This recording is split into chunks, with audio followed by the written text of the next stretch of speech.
Hello, and welcome to this month's dev blog for Battlefront 2, the Clone Wars mod. I worked on a lot this last month, so it's going to be impossible to cover it all in a few minutes, so let me focus on the big, controversial addition to the mod, Coda's Militia.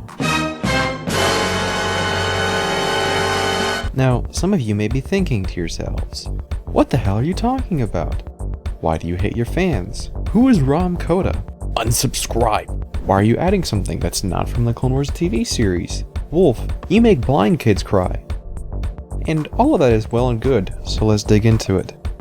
Coda was introduced in The Force Unleashed, a video game that came out the same year as the Clone Wars TV series the mod is based off of, and thus it shares the same level of nostalgia and canon for me. I was nearly 15 at the time, and I didn't know what a good Star Wars video game was yet. I actually played The Force Unleashed before I played games like Battlefront 2 and Jedi Knight Academy.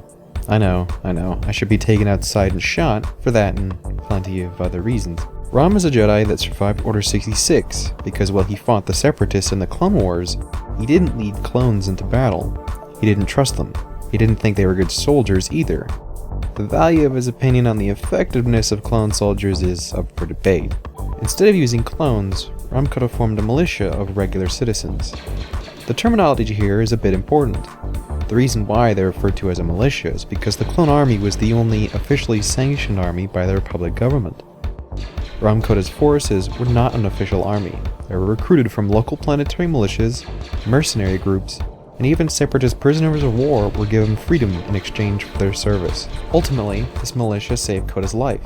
As being made of non-clones, they were not compulsed to follow Order 66 and enact genocide upon the Jedi on a galactic scale like the clones did. They then followed Coda on his campaign against the Empire that was formed from the Republic.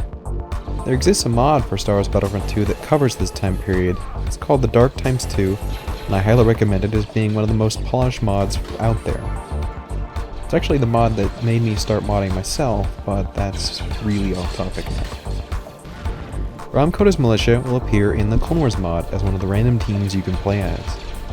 Most of those teams are clones with a color palette swap, and some different Jedi and clone heroes.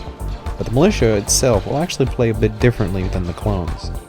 Wearing less armor, they are faster, but less durable. They use most of the same gear as the clones do, but have a different, but still similar class structure.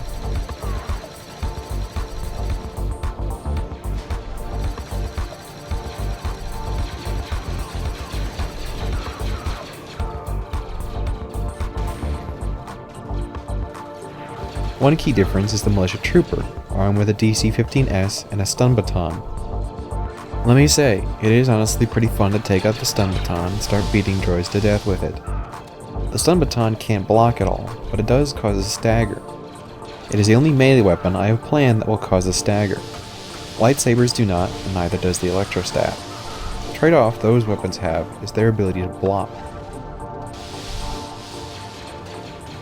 The unit models and textures you see the militia using here are mostly finished, except for the Militia Heavy, which needs redoing from scratch.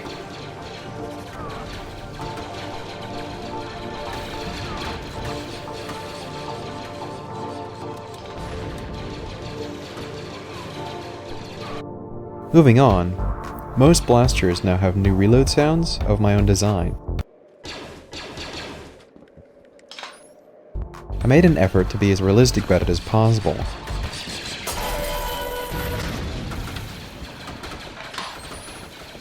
It could have been easy to make a highly inaccurate reload sound for a blaster.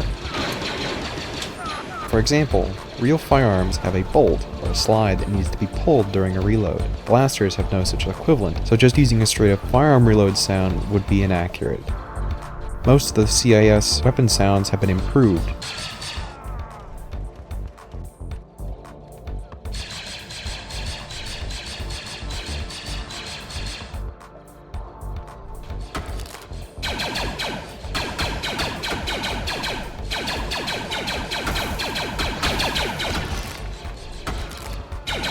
Including the BX sniper rifle getting its proper sound.